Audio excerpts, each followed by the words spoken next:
Good afternoon and welcome to today's webinar entitled LSVT LOUD and LSVT BIG Beyond Parkinson Disease. And so could these treatments be helpful for my condition?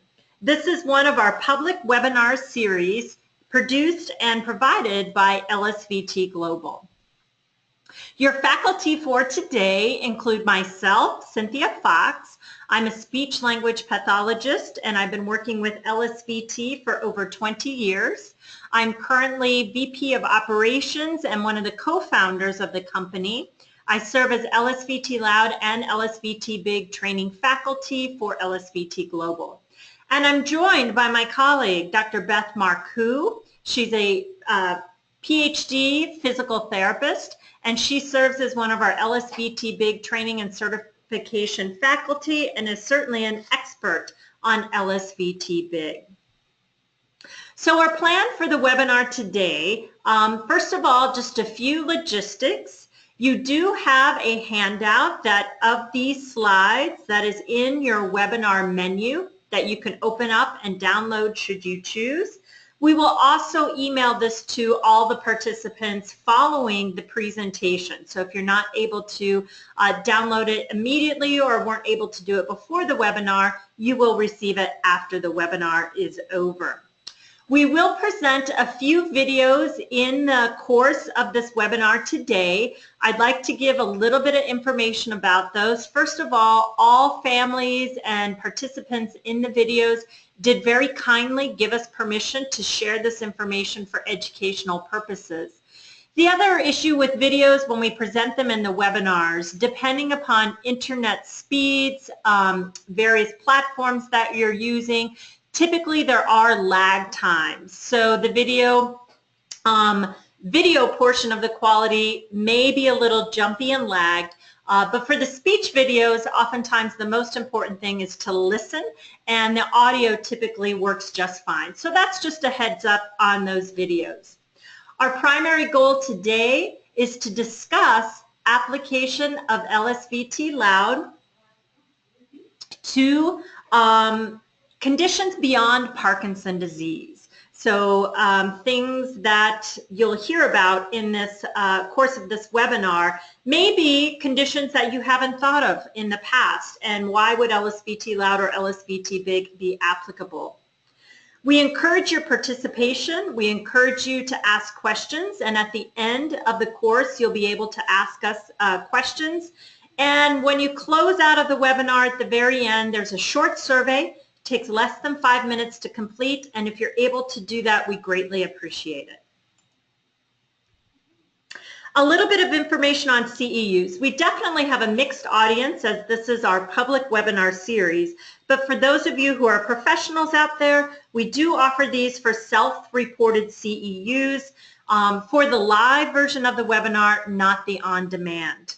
Attendance for the full hour is required, and details for how to self-report CEUs are included at the end of the webinars in the additional resources slides. So this is where you'll want to have this handout. That includes things such as our disclosure, our faculty bios, and a little bit of additional information on self-reported CEUs. Also, because this is a public webinar and not our LSVT clinician specific webinar, if you do want a certificate to self-report CEUs, that will be something that you'll need to request. Okay, so the learning objectives for our presentation today include the following. We're going to describe which conditions may be most appropriate for LSVT LOUD and LSVT BIG.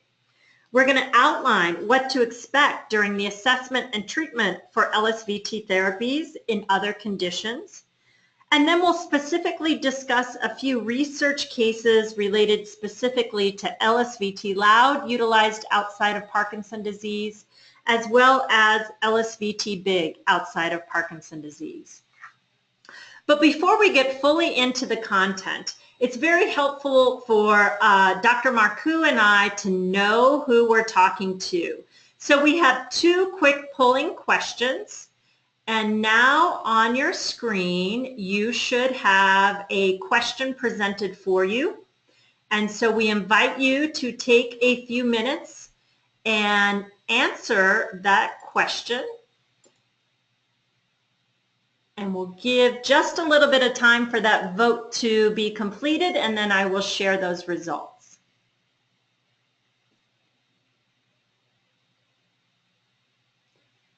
Okay, we'll close the poll. I'll share the results. And it looks like we have, as I mentioned, a mixed audience. We have some people out there who have a condition who believe LSVT might be helpful. We have a number of non-LSVT certified therapists, welcome. And we have a good percentage of our already LSVT certified clinicians. And then of course our category for other, for those of you who didn't quite fit into one of those other categories.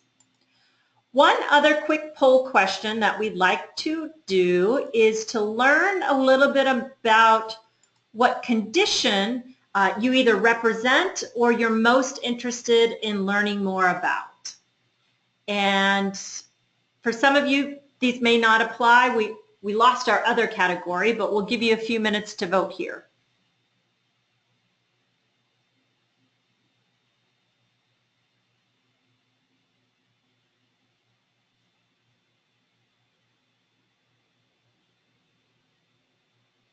Okay, so we'll close voting and I'll share the information here. Excellent. So we have a range, MS, stroke, pediatrics. A good percentage of you are interested in Parkinson's or atypical, and I asked that question because we're actually talking beyond those conditions today. But please know that I'll share with you at the end, we do have full-hour webinars devoted specifically to those topics, and those might be something of interest on demand that you can watch as well. And while we won't directly address Parkinson's and atypical, certainly indirectly, a lot of the information we present will apply there as well. Well, thank you for your participation in the polls. That, as I said, helps Dr. Marcoux and I know who we're talking to. And now, without further ado, we'll really start digging into our core content. So one of the first things that we'd like to do is really describe which conditions may be most appropriate for LSVT LOUD and LSVT BIG.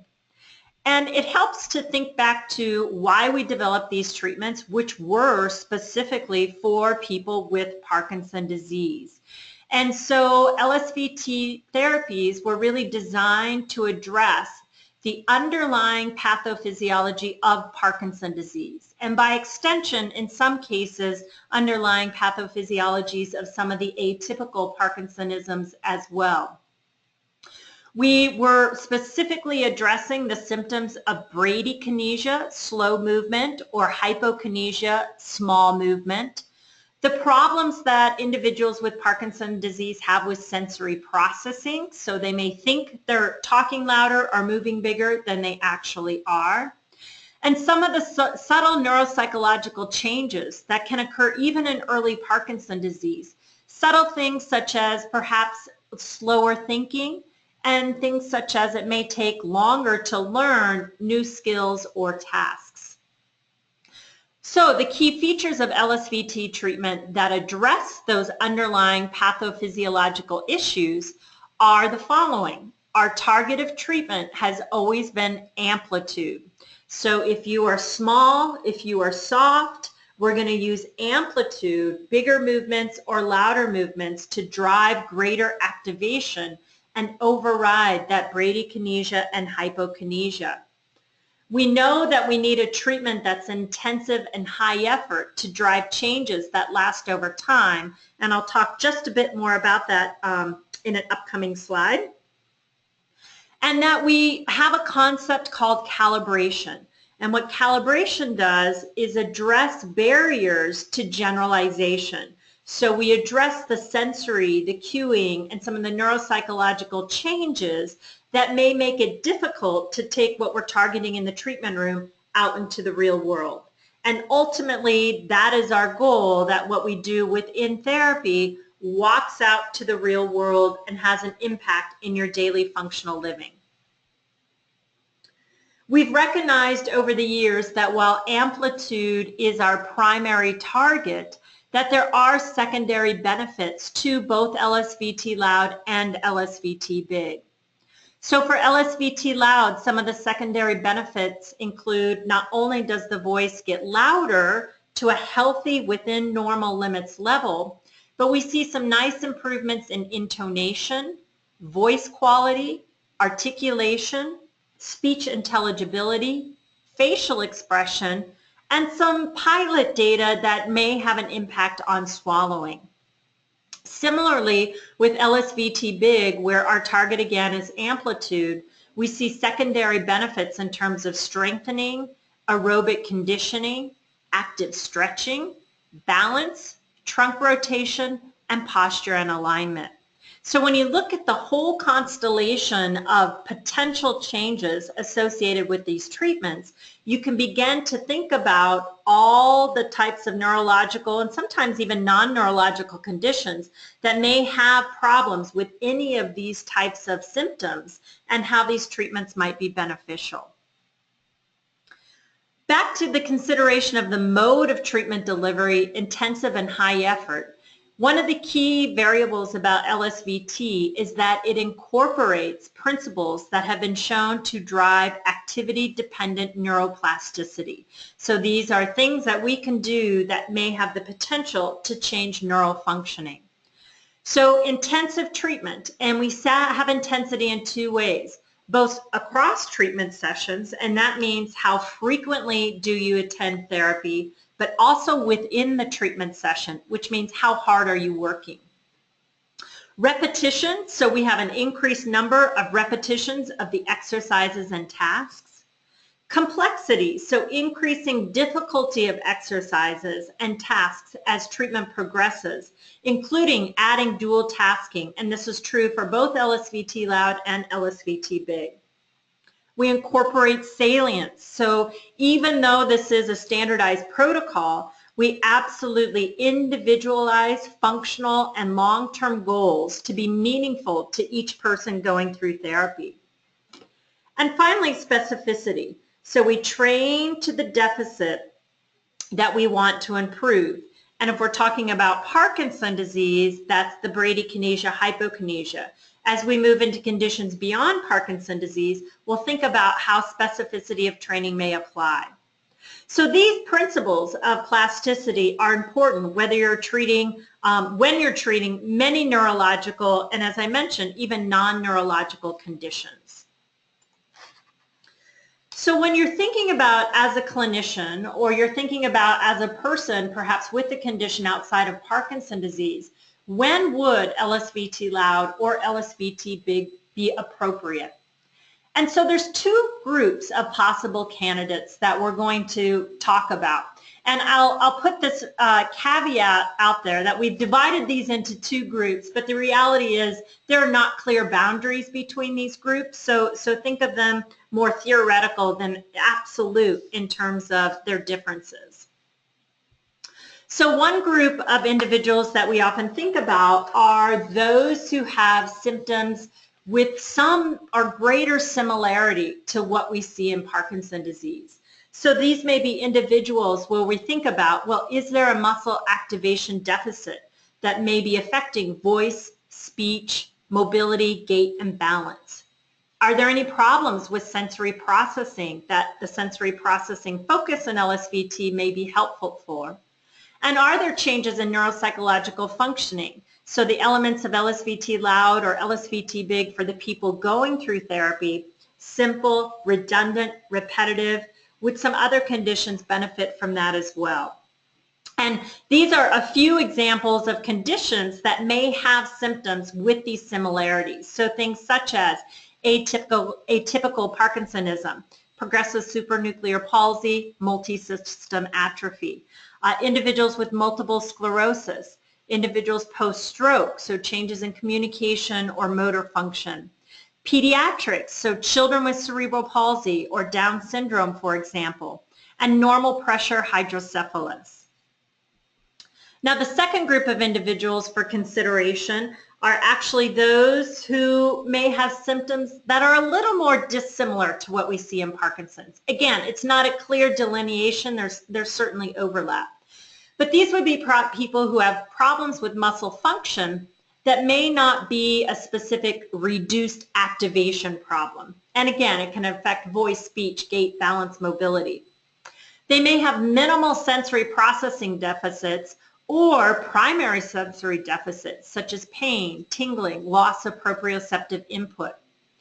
In some of these cases, we may have completely normal neuropsychological function or really advanced cognitive deficits, so we can span the continuum. A few examples of individuals that we might think of as being quite different than Parkinson's disease might be people with hyperkinetic disorders, such as Huntington's disease or dystonia, ataxia, healthy aging, who might have a soft voice, or perhaps balance problems, paralysis, and even autism. So that just kind of sets up hopefully a realm of thinking for you about the range of potential for different types of disorders. And ultimately, the decision of whether or not LSVT LOUD or LSVT BIG would be appropriate for any of those conditions is going to be based upon a number of things. One is doing an assessment with stimulability testing, a trial of treatment, and then the therapist's clinical decision-making skills.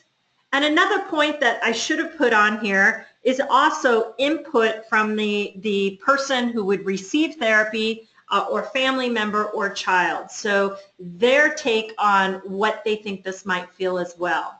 So those collective factors go together in making those decisions, and oftentimes it's on a case-by-case basis. One of the things we like to put out there is that we always say don't underestimate the potential to improve. Oftentimes, LSVT LOUD and LSVT BIG are applied outside of Parkinson's disease to tough neurological cases where therapists have sort of hit the wall, they don't know what else to do, and they want to give it a try. And so we don't have preconceived notions, with few exceptions, about diagnoses where this would not work. We say, you know what, everyone deserves a reasonable chance, and very unexpected outcomes may await. So with that, I'm going to turn it over to Beth, and she's going to walk you through the process of what to expect in terms of assessment, stimulability, and trial treatment. So Beth, I'll turn it over to you. Thanks, Cynthia. So as Cynthia indicated, in the next few slides, I just want to talk to you about what you might expect during the assessment and treatment for LSVT BIG and LSVT LOUD for patients with other conditions. So the first thing that we're going to do is something called stimulability testing. So next slide. And the stimulability testing, for those who've already been through the LSVT course, is where you actually try a few of the LSVT BIG exercises and functional component tests with your patient, and you cue them to move bigger or to speak louder, and you see what their response is. So one of the very first things that will happen will be that first, as a therapist taking a patient through a stimulability test, I would videotape my client performing a gait task, just walking across the room. I would ask them to sit and stand from a chair, and do a few other functional tasks while I videotape them uncued, just to see how they would normally perform.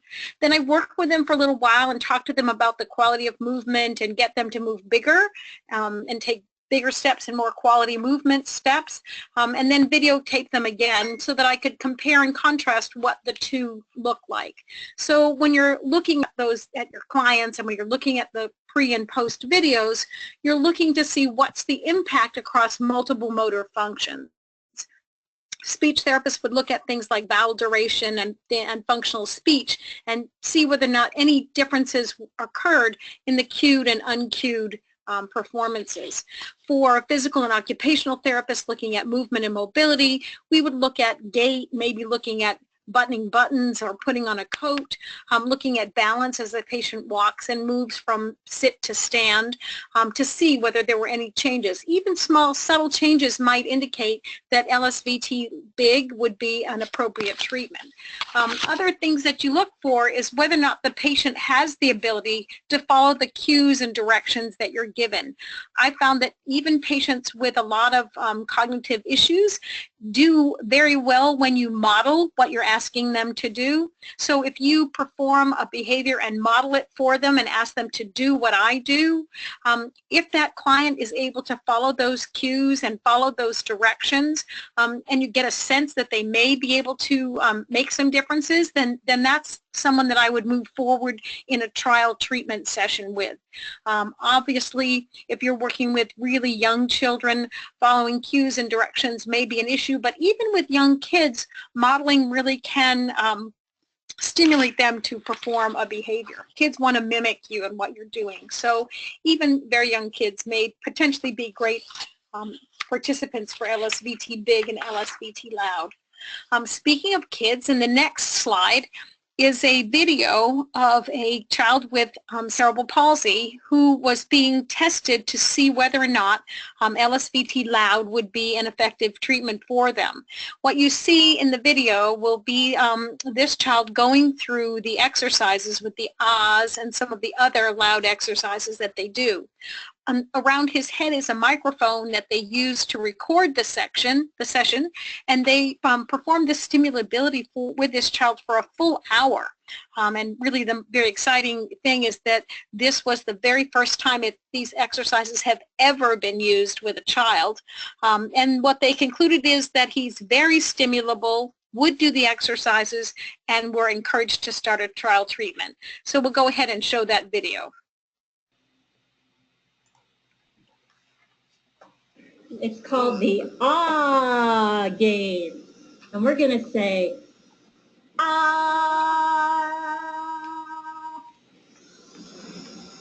You try. Good. All right. Oh, that was really good. Wow. Ah. Cool.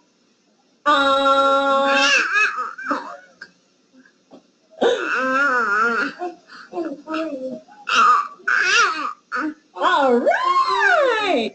Santa. Yeah. Santa. Cool. Santa. Good.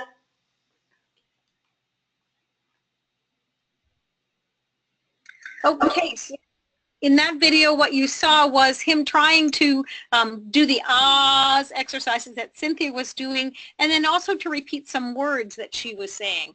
And based on that, they concluded that he actually might be a great candidate for LSVT LOUD, and we're going to proceed with the trial treatment.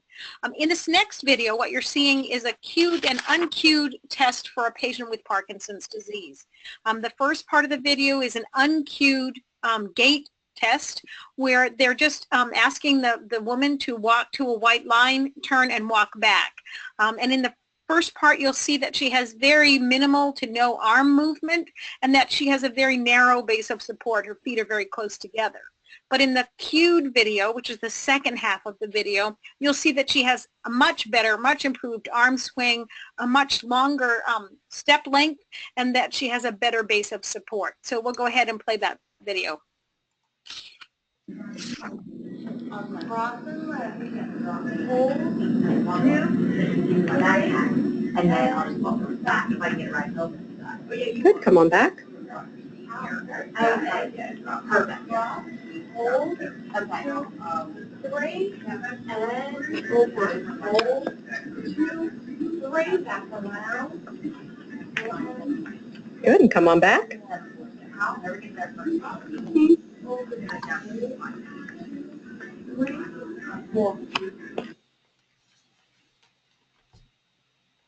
And again, so it's difficult to see if you're, depending on your internet speed, but in the second half you could see that her arms were much much greater arm swing, and she had a much better stride length and a better base of support. So when you're doing your stimulability testing, it's important not to be discouraged if the client is minimally stimulable in the initial testing session. Sometimes it takes patients a few days in order to be able to follow your cues and to actually make those changes in their behavior. So it's important to consider a week of trial treatment as an extended stimulability test. And you would see them 4 days a week for that first week, with intensity of treatment and intensity of their effort throughout that treatment. It's really important that you follow your clinical intuition. Give it a chance. Give your clients, I feel like every patient with Parkinson's disease deserves a chance with LSVT BIG. And now that I've used it with a few different types of patients without Parkinson's but with other diagnoses, and seeing what it can do, I really believe that we need to be able to give all of our patients a chance if we think they have the components that are needed in order to be successful using it. Many times the clients that you're going to try this with, nothing else has worked, and so giving LSVT BIG and LOUD a chance is a really important thing to do. Sometimes clients might need some preconditioning before they're ready for LSVT LOUD or LSVT BIG. For example, you might want to establish the sensory tolerance in children with autism before you attempt LSVT LOUD, and for patients with LSVT BIG, you might want to address any orthopedic issues before you try LSVT BIG. I can give you an example. I have a patient who is a farmer who had a rupture of his quadriceps muscle. He also had Parkinson's, and after a stimulability test, I felt he would be a wonderful candidate for LSVT BIG once we addressed the strengthening issues in his quadriceps, and he indeed did very well. So give your patients a chance, think outside the box a little bit, but use your clinical judgment and try a stimulability test. Next slide, please. So what you're going to think about in the initial treatment period is you want to try 4 consecutive initial treatment sessions and then evaluate how it went. Does the client understand and approximate directions? Are they able to model what you model? Does the client show signs of motivation and engagement? Those are things that you really want to think about when you're deciding whether or not this is an appropriate treatment. And at the end of the week, evaluate your progress. Here's where videotaping comes in again. You want to take a videotape even of uncued and cued at the beginning of the week, and again of uncued and cued at the end of the week, so that you have a really good feeling for whether or not there was any progress, whether or not they got better. Of course, in any situation, if there is no progress, or if something gets worse, or if you create any pain, then you want to stop immediately. If you're seeing good progress, then that's the time to continue with the treatment. So I had a patient, we're going to talk about him in a little bit later, who was very exhausted but energized by the stimulability testing, and he made great changes, so we moved forward with the treatment. So you have to give yourself a chance and give the patient a chance by trying those 4 consecutive sessions. Next slide, please. So what are the factors that may influence stimulability for LSVT BIG or LSVT LOUD? Next slide. We know that people who benefit, whoever benefits may depend on their motivation. So if people are motivated to get up and get moving, that may be a great candidate. What's the timing in the whole approach to LSVT BIG or LSVT LOUD? Obviously, the sooner after diagnosis in Parkinson's, the better. The same is true with atypical Parkinsonism. But what's the situation with other conditions might be that they have tried other things, and this is the last ditch effort. One very important thing that I recognized is saliency. So what you're doing has to be important to that patient. If you're working on functional component tasks that are really important for them, things that they want to be able to do, putting on their own clothes, buttoning their own buttons, reaching up and pouring their own cup of coffee, moving, being able to go from the bedroom to the bathroom on their own, all of those things are very important to many individuals. So selecting things that are important for them to work on may be the key to success and benefit from LSVT BIG. Also, you wonder whether or not they can benefit from the intrinsic rewards of improved communication or better mobility. So those people who do benefit from intrinsic rewards may be better candidates. Also, do they have the family, the social support, or the facility or school support that they're going to need for in order to practice and to be able to do this program? So have they bought into LSVT LOUD and LSVT BIG? Do they have opportunities and support for practice? And do they have the time and effort from family members, from care facility, or from school personnel to help them succeed in either LSVT BIG or LSVT LOUD? Next slide, please. So once you've decided that, yes, you want to go ahead and proceed with 16 sessions of LSVT BIG or LSVT LOUD, you'll need to do some scheduling. And so you need to block off 1 month of treatment time, and the expectation of daily homework. So what happens is you're going to work with a therapist one-on-one for 16 treatment sessions. So 4 consecutive days a week for 4 weeks. So 1 month of treatment. And in every day, you'll see a therapist 4 days a week, but in addition, you'll do homework every day a week. So you'll do it once a day on the days you see the therapist and twice a day on the days you don't. So it's really important to have some place outlined or identified where you can do your daily homework, whether it's LSVT LOUD or whether it's LSVT BIG.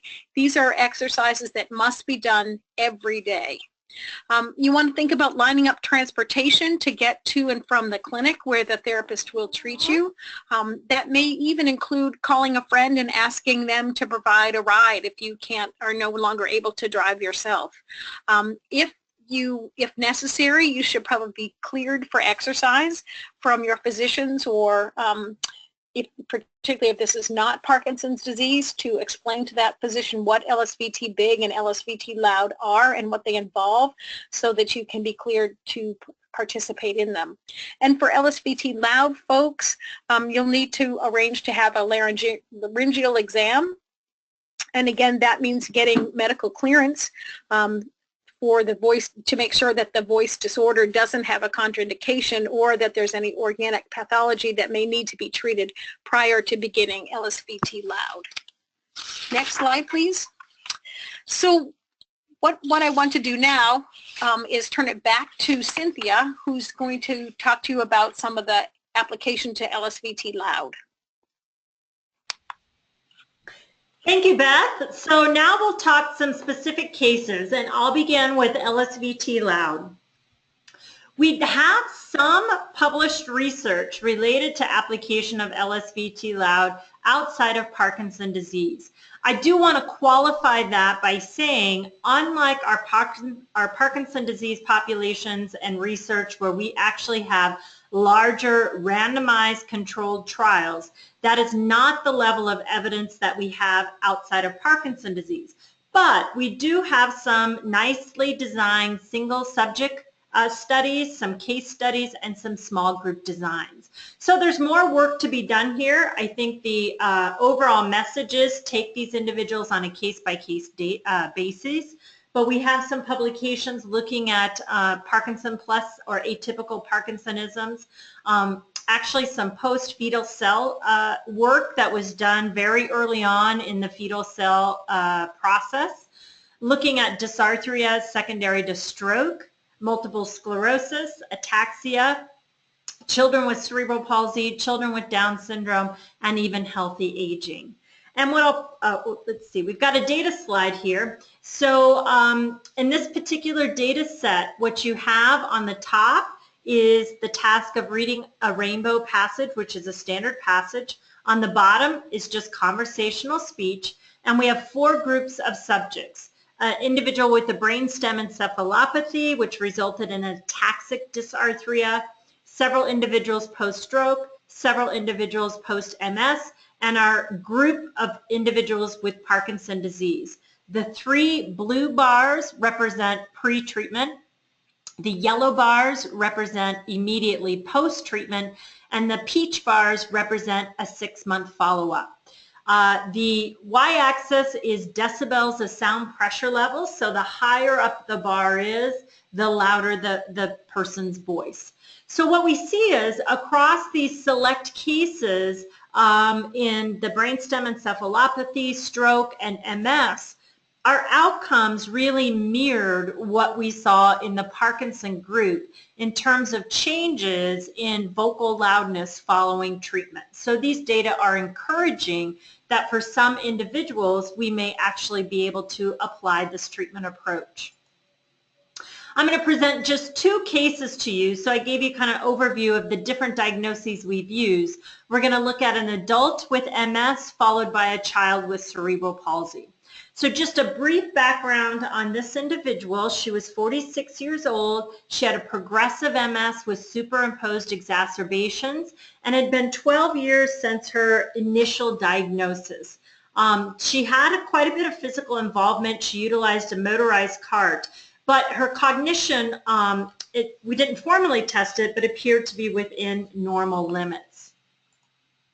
Some of the things we observed about her voice and communication pre-treatment included that she had a very weak voice, intermittent breathiness, observed deterioration of vocal loudness with extended use. So for her, fatigue was a real factor in terms of her ability to communicate at the best level she wanted to.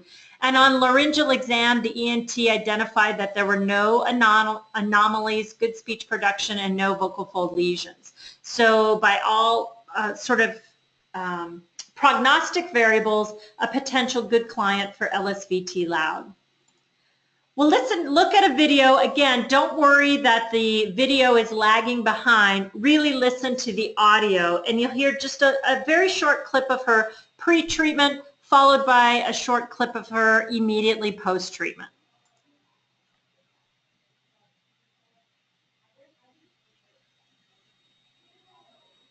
Would you say MS has caused you to talk less?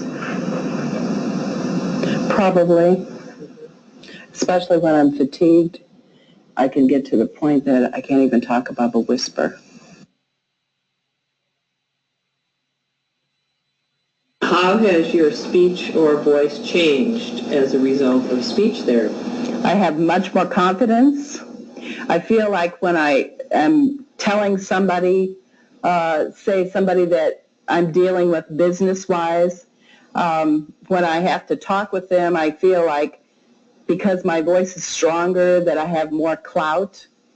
I feel much, much more confident and happier. Okay, so I think you could hear some nice changes in terms of her communication. Certainly her voice got louder, but she also had better intonation, and really one of the things that she commented on in the more in-depth interview was the decreased fatigue, and she commented that the fatigue lasted for about 2 weeks in treatment, and there were times she wanted to tell me to stop, but she pushed through, and then after that point, sort of about the 2-week mark, she said the fatigue went away and she had not had it since. So there may have been some deconditioning that happened that LSVT LOUD was able to help her with. She was also a singer in a local choir and was really happy to be able to get back to singing, and certainly her confidence definitely improved. The second case is a little boy with cerebral palsy, and this is actually the child you just saw in the video of stimulability testing. So he was 3 years, 11 months old. He had a dyskinetic type of cerebral palsy affecting all 4 limbs. And in terms of cognition, he was normal. He had some delayed language development, but he was highly motivated to communicate orally. His pre-voice and speech characteristics, which you may have picked up on a bit listening to the previous video, is that he had a throaty, strained talking, but also limited respiratory support and breathy sometimes. So that variability that we can see in a dyskinetic type of dysarthria was certainly there. Variability in vocal loudness, severely reduced speech intelligibility, and again, a paradox between sometimes strained, sometimes breathy voice quality. This will not be a video, but I will play an audio clip for you. This is him pre-treatment saying the phrase, "I don't know." What you see on top of the picture here is the microphone signal, and below that is the speech spectrogram. So this is pre-treatment. I'll play it one more time. Oops.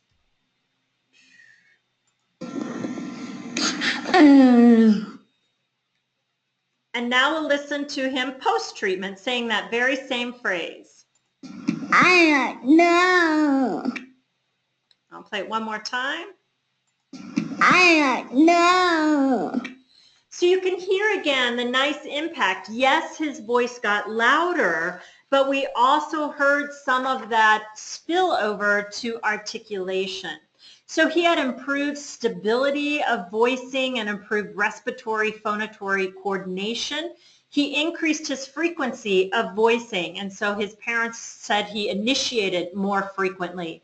He was not so breathy and not so strangled. His mother said he understands using his voice and what that really means, and again, that increased confidence with speaking. So those are just a kind of across the spectrum from pediatrics to adults, 2 examples of outcomes of utilizing LSVT LOUD in conditions beyond Parkinson's disease.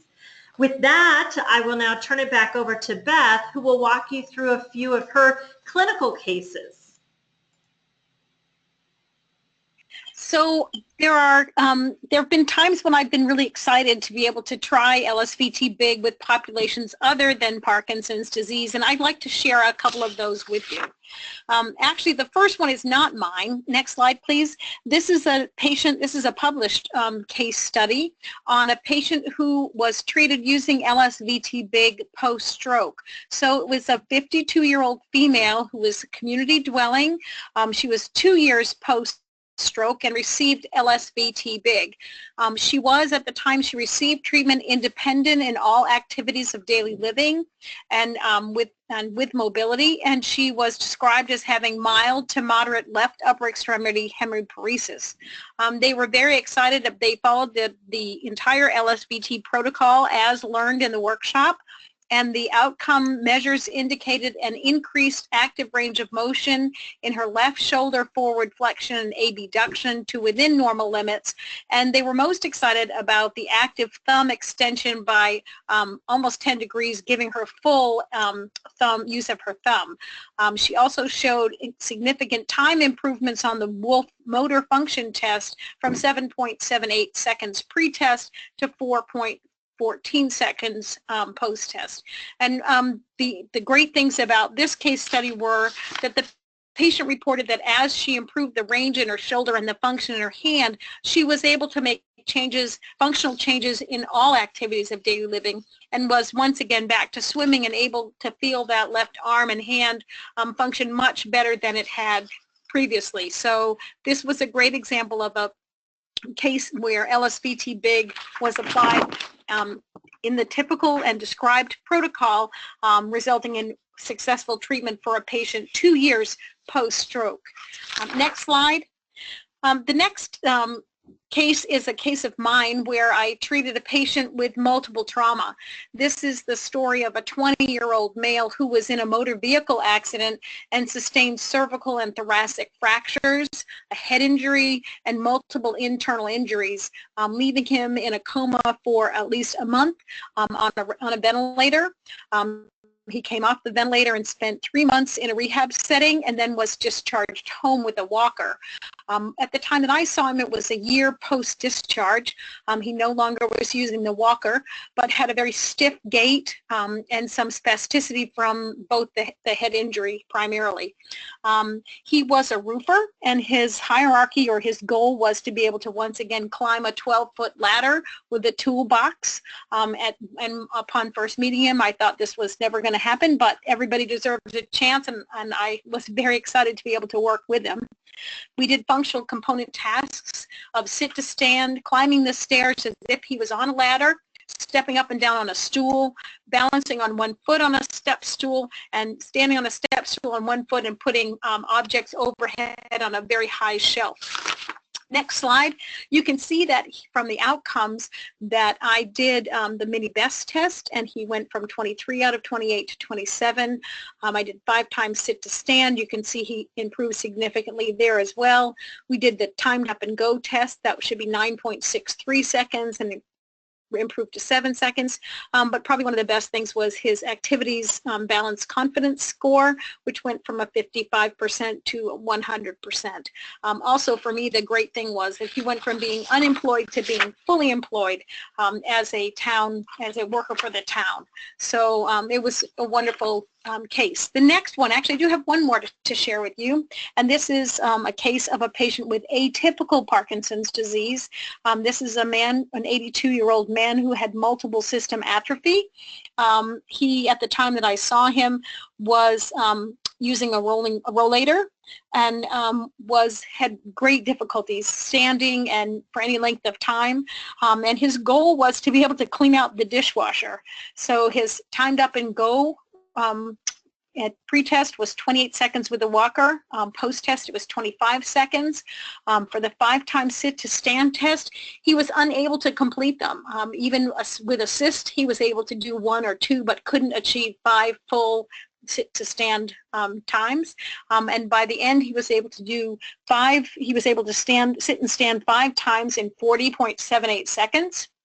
His verb balance scale improved from 25 to 39 post, and probably the most exciting thing for me was that he went from only standing independently 3 minutes at pretest to being able to stand for 15 minutes and actually unload the dishwasher at post. So that was a case where he was 82 years old and able to accomplish his goal. Next slide. So those are 3 cases for physical therapy that hopefully will soon be published. One of them already is. But we get frequently asked questions like, is LSVT LOUD or LSVT BIG covered by insurance if I don't have a diagnosis of Parkinson's? And the answer is yes, that as long as your documentation shows that the treatment you're providing is necessary and skilled, you should be able to receive payment for your treatment.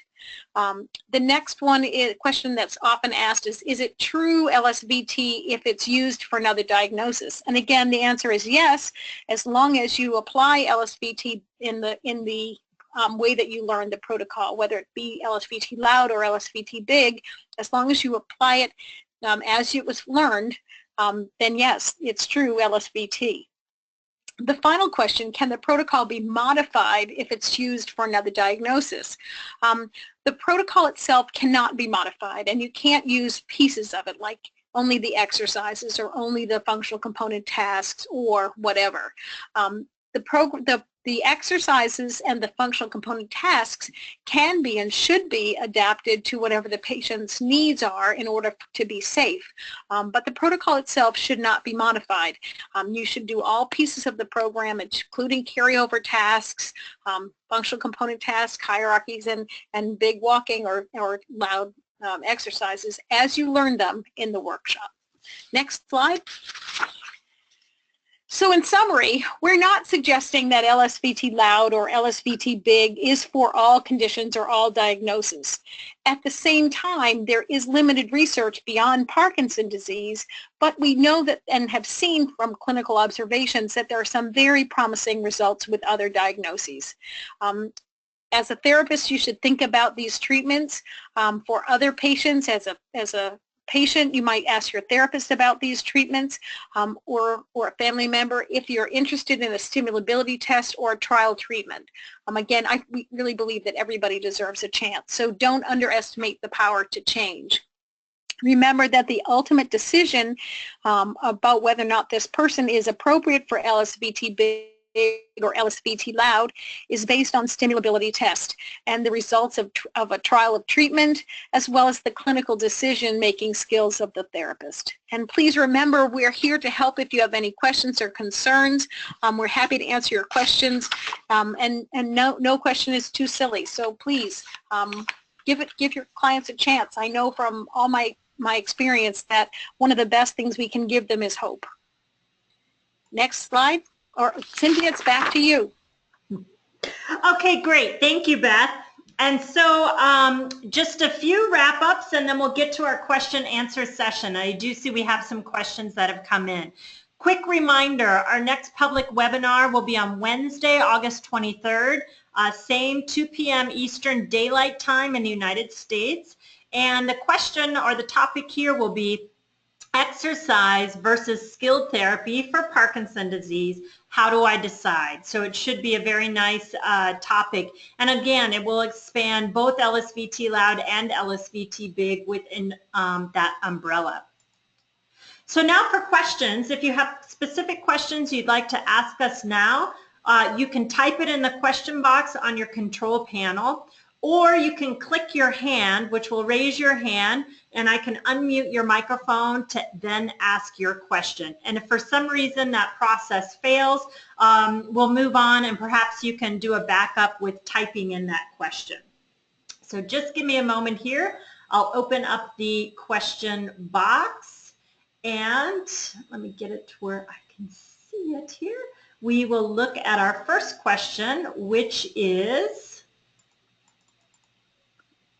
just one moment here. Here we go. All right, so the question is a speech one, so I'll take this first one. I have a patient with PD who is aphonic, and aphonic meaning almost no voice at all. We've been working on dysphagia and cognition and do trials of phonating, but he's inconsistent. He could phonate for about 0.5 seconds at eval, and I continued to probe. I had a great session where he sustained for 6 sessions, but nothing since then.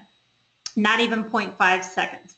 Any suggestions? His ENT diagnosed atrophy of the vocal folds, did a vocal fold injection, and suggested doing a vocal cord injection if he did a trial of speech treatment. He had injection in the past, but was not very effective. Okay, thank you. So sounds like a complicated case. He would definitely be a candidate once the dysphagia was managed to a point of satisfaction that I would give him a trial of treatment. I would work not only on the sustained vowels, but if you can get some voicing going and putting that into functional single words as well, both within the same treatment session. So as we know, we don't need 10, 5, even sometimes second durations of the sustained vowels to be able to have enough support of vocalization and respiratory support for speech. So in my mind, I would say he would be worth a trial of therapy. If he really does have severe atrophy of the vocal folds, it might be worth an injection plus voice treatment. But it doesn't hurt to do a trial of voice treatment and see what you can do. And certainly he might be a case where using isometric exercises as well, and really working to get as much adduction as possible would be worth a try. Okay, I think I have some hands up, so I'm going to switch to a hand question, and I can't tell who raised their hand first, so I'm just going to go in order. This is Dennis Kittler, so I'm unmuting your microphone, and if you'd like to ask your question now.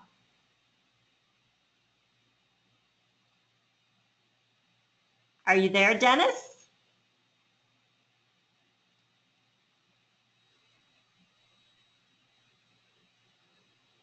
No. Okay, let's try another one. Adrian Altman, and we'll see if you have your question. So Adrian, you should be unmuted.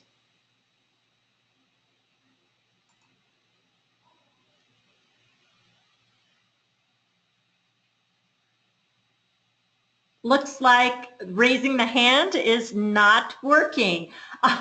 So you know what we'll do? I'll go back to those who have typed in questions, and we'll take some of those there.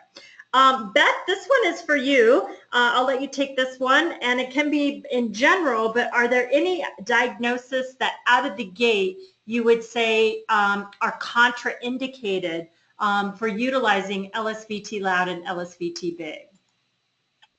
Well, that's a really great question. And I think the one diagnosis that comes to mind is ALS.